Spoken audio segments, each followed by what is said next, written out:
Olá galera e a paz de Deus. A todos, me chamo Isaac Bryan, esse é meu primeiro vídeo narrado. Vamos ver a bagaceira, acompanha comigo, vai dar certo. Tava querendo trazer algo novo para vocês.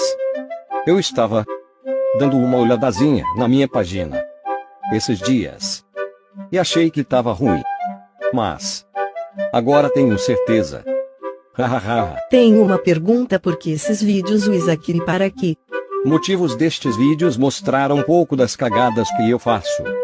Brincadeiras à parte, meu desejo mesmo é de aposentar.